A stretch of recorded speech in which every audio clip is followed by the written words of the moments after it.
Hi everyone, apologies for having no video yesterday, but the good news is on DripDrop's Merge Open series we are now, after this video, going to be more than halfway there. Whoa, we're halfway there. Okay, that was a stupid reference, Bon Jovi reference there, but I couldn't resist. And also this was Monday, so this was the start of the second week and meant more tournaments. And DripDrop was in the under 120 championship in the morning. If you're wondering why 123 is in the under 120 championship, then that is because it uses all grades, and DripDrop's all grade was 118. So of course there was a few players over that grading limit in there, as well as of course Crockett's the 150, who is actually 116, but we'll call him 150. For reasons explained elsewhere. Explain the reasons why we think that is beyond the scope of this video, I'm afraid. Anyway, so DripDrop's playing Jim Robertson with the white pieces, who is a 1708 Vd8, and so someone actually lower rated than me, which is a very rare occasion. And 130 odd EC, I think he was. I think it was high 130s. Maybe 140 actually, I'm not sure. I think he was over 140, I'm not sure. But yeah, a winnable game anyway. And knight f3 was chosen as the first move. The horse here enters the fray. d5. And we are going to get a Stonewall Dutch soon, which is characterised by black putting his pawns on c6, d5, e6 and f5, all light squares. So the point is his light square bishop is going to be very bad, but his dark square bishop is going to be very good. He gets a nice grip on the e4 square, but weakens e5 in return. But it's a nice, easy to play system, which is hard to beat, and also can set up dangerous attacking chances if white is not careful. And DripDrop sets up a sort of London system against it, which is rather appropriate given that he's from London. And the best setup against it, if you're watching DripDrop, is to actually fianchetto. Oops, not that. It's to fianchetto this bishop. I know it sounds rather strange, given that you can't start blocking your bishop in, but it's because in this Stonewall Dutch, black does get a lot of attacking chances potentially. So if you put the bishop in front of your king, you're likely to get hacked. And you can also put pressure on the d5 square in some lines. And also maybe you can get rid of it from black's c4 knight if the black's knight gets too dangerous.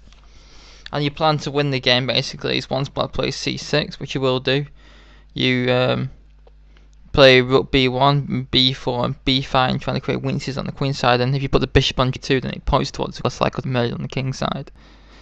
And also another plan is to actually, you can't obviously do it if you've opened one knight f3, but if you've opened one d4 you can like put the knight on h3 to f4 to d3 to e5, and then put the other knight on d2 to f3 and then put both knights in the e5 square, which is quite nice.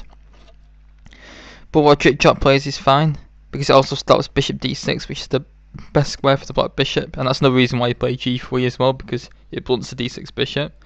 Although the modern Stonewall is what his opponent plays by putting the bishop on e7, but I'm not sure this is as good. Knight c3, c6, cd, and also if you play c takes d5 in this line, then black is usually suffering if he has to play it with take back with the c pawn, because he wants to take back with the e pawn, and he's closer to liberating his bad bishop. I had a game I was forced to take back with the c pawn, and although I managed to swindle a win, it was not pleasant. Bishop d3, you see the bishop's pointing at wall pawns anyway. Castles, knight e4. So if you ever take the knight in e4, black always takes back with the f pawn to open up the f file and open his bishop up. So it is ill advised to take. Knight e5, DripDrop occupies the square, which shows that he knows something about the opening. Queen e8, another typical plan to get the queen into the king side, although the h5 square is off bounds in this position, and obviously, and also in a lot of positions, the queen trade favours white, even if the square was protected. So if you're playing white, I recommend queen swaps, especially if at an all ends at Dutch, a queen swap usually favours white. f3 was played, knight takes, b takes. This is one problem with Stonewall Dutch, is that black can't play f6 to get rid of white's knight, but white can play f3 to get rid of black's knight. And that's why I think that in all Stonewall Dutch lines, white keeps at least a small advantage. But I find it very annoying to play against. And now, his opponent should just continue developing, challenge the knight, prefer to bring to f6. but for some bizarre reason it lashes out with G5, which is very premature. I mean, look at that. This is just a turbo move, because what I've stressed in my videos is development is very important, and Black's knight and bishop and rook, Black's playing about 3 pieces behind in this position. White's pieces are all active, and G5 is just not justified at all. I mean, White's done nothing wrong, so what gives Black the right to move pawns if his king like that? I mean, at least if you're going to play it, get the king out of the way first with king h8. But yeah, knight d7 was the preferred arm. Bishop e6, G5, bishop g3, f4, which is not very good either. Again, it just opens up White's d3 bishop against the king. Again, knight d7 was to be preferred. f4 takes, bishop f2. The knight does finally come into the game. Rook e1, a good move. So after knight takes e5, the rook can take back, avoiding any structural damage, and now White is a lot better. Queen f7 is like the only move almost to break the pin. Queen c2 was played, which is not the strongest. I think queen b3 is a bit stronger to tie the black bishop down. Queen c2 was played, potential pressure on h7. Bishop f6, good move expelling the rook. Rook rolls back to prepare to double. Queen h5, so the queen gets to its dream square, but on Black maybe has plans of king h8 and rook g8 to hack attack down the f line. Rook 8, king h8 expected. So Black shows you know something about chess. And my computer decided to freeze then. We're not at the North Pole, so you don't need to freeze. Queen d2 was played, trying to put pressure on the f4 point. Queen g5, which is not a good move because of rook chop's next move, which is very good actually. Instead, bishop f5 was the preferred, because light squared bishop swaps definitely favour Black in these structures, because White's bishop is usually a lot stronger. And of course White can't win the pawns, his bishop's on priest, so he probably has to take, and then he has got rook e6, but it's not actually that strong. And Black's getting close to equality here. After queen g5, h4 is a very good move by drip drop, and shows that he's a well sick player on his day. Queen has to go back to h6 to keep track of the pawn. And now g4 is strange actually, a very good move, even though I said do not move pawns in front of your king. Because after these, if he takes this pawn, then problem is now Black's lost his dark squared bishop. The rook can come into e7 if any rook takes h7 check. And queen g3 is just answered, even though White's a pawn down, he just offered a queen swap. After takes, Black actually can't deal with the threats to his king. He's just going to get hammered on the h file. He's completely lost. So after rook e7, Black practically has to give a piece up with this. Actually has to play bishop takes f5, then rook takes f5. Because if g takes f5, then rook g8 check seems to save the game for Black. Well, not quite, but it gets messy.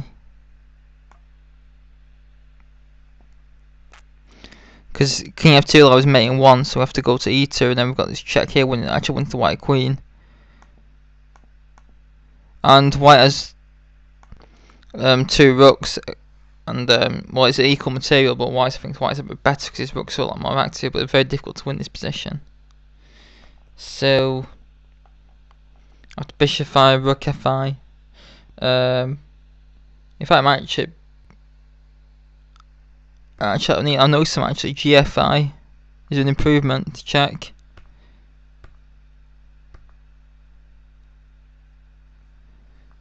Seems difficult to win that, so actually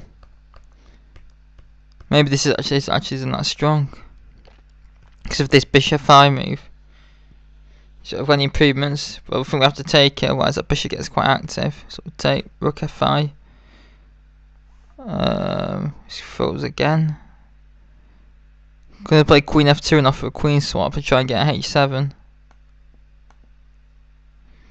then we get b7 next. But then Black seems to get back in time, and we're not even a pawn up.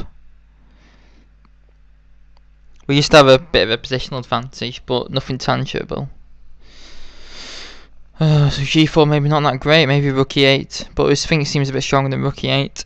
Bishop d7 on the move to finally get the bishop into game, move 23. So at move 23, hurrah, Black completes his development. Rook in the corner goes and takes the rook in the corner. Bishop g3, attacking the f4 point, take advantage of a pin. So rook g8 was played. Because now after queen takes f4, his point was to play queen takes f4, bishop f4, and now he thinks, oh, I've saved it, I can take the pawn on h4, but he's in for a rude awakening. Of course, black's dropped a pawn in this position, so let's see if he had any better earlier. Actually the pawn is indefensible, but black should at least try and keep the queens on to get some attacking chances in return for the pawn. Because the problem is now after bishop e5 check, the only move actually is to block with a rook, which is of course not good. And now you can of course just take the rook over winning, but chip drop actually plays a very strong move in this position, which you actually have a smuggler give an exclamation point on his score sheet during the game, and actually point out to me, which I thought was very funny. And again shows that we are rather odd in that we are not completely deadly serious unlike the rest of these nerds in the event. Well, it's good to have a laugh. But that's maybe why we're not that strong players compared to a lot of players. Anyway, yeah, but it's actually not much better than taking the rook. It's only like 0.15 stronger, but at GM level, them things make a difference between wins and losses. So maybe it's a sign that Trip Drop's about to become a GM at the grand old age of, well, I'll not state his age. Yeah, what did Trip Drop play in this position for a cookie? Start the pause video. He chucked in an intermediate move, which is g3. Actually, I'm trying to work out what the point of it is. Because of course, you can't, the real point is if you take the rook, it's going with check though, so you can't take your rook. Oh, the point is it's a little trap actually. What it forces the bishop back, because if the bishop takes...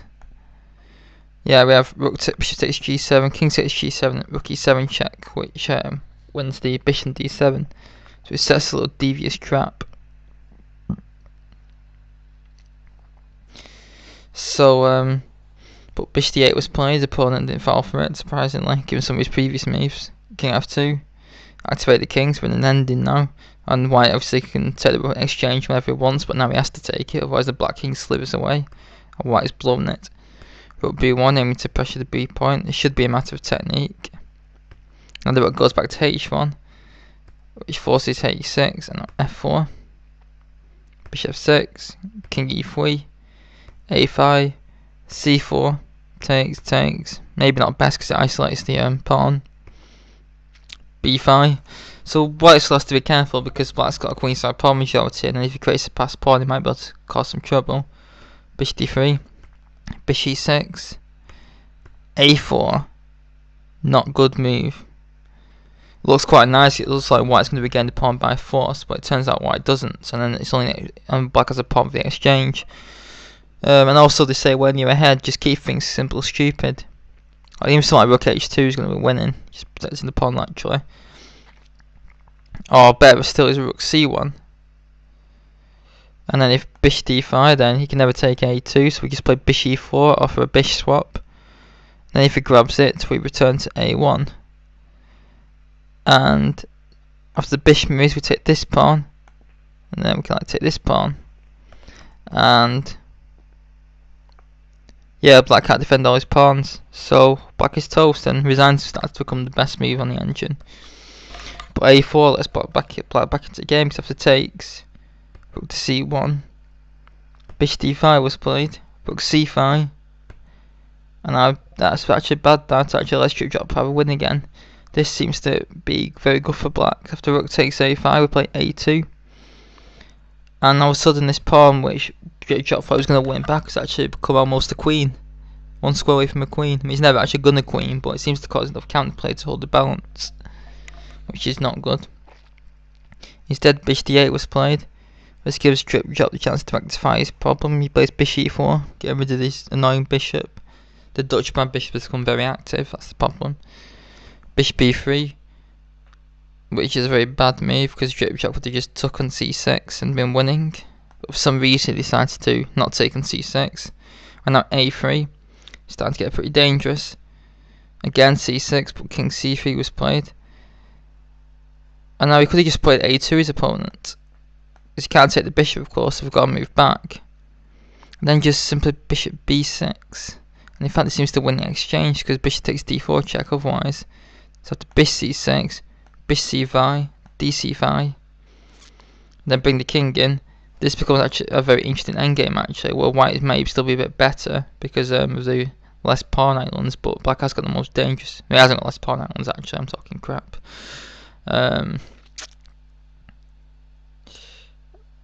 We've got the same pawn islands but double pawns against connected pass pawns, but it's not going anywhere and this should be drawn. Okay. a4. And again, to go to c6 for the 52nd move in the row, but decides to play bishop c2 for some reason. And actually after a2, white is completely lost. Yes, white is lost. King b2.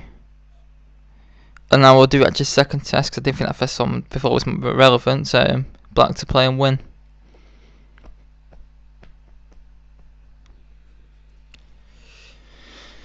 Now in the game, his opponent played the obvious move bishop b6, which holds the balance and secures what will be a nice swindle. But he could have won with bishop f6, because the point is, how does white defend the d point, and how does he stop black from queening? It seems that white has to throw his rook in the way. Then first we take this pawn, bishop, and then the king obviously can't take the bishop because it's queen, so we have to take this pawn. Then we take the rook. And black is winning. Black's the bishop up. And if white tries to take this bishop first as an in-between move, then we take this. I'm can't even try rook c3 because we'll just take the and then queen next move. So this has to be taken. Then we take this with check. Then we take the rook. And black has a trivial win again. But luckily for Chip Chop, he's playing a very ambitious opponent who just played a drawing move. Because at the end of it, the A pawn falls. And now we get to this completely level ending, where neither side can win. They play a few more moves. Where Chip Chop actually drops another pawn, but it's still actually a draw because he's gonna win the C pawn, I think, or force the bishop back, and then his bishop stops the other pawn from advancing, so it's quite a simple draw. Although if I was black, I'd have made him play on. But anyway, more that another day. So yeah, a bit of a heartbreak for Drip Drop, but in the end he was actually lucky not to lose. So it could have been a lot worse. It reminds me of our game against Leeds actually, where I got completely swindled, and then my opponent actually was unambitious and just went for a perpetual check when he could have won my queen. But yeah, I hope you enjoyed the game. And I'll be back later to see if Drip Drop can finally win a game at the 8th attempt. Well, 7th actually, because he had a sympathy buy. But I hope you enjoyed this game. Oh, I didn't tell you about his under 120 in the morning, did I? Oh yeah, he had a very comfortable win. I think he won in about half an hour. And then the following morning he has the legend Sir Alan Fraser, famous for being the most active player for about 52 years in a row. But I hope you enjoyed this game and the video. And please leave any comments and thoughts. Thanks very much.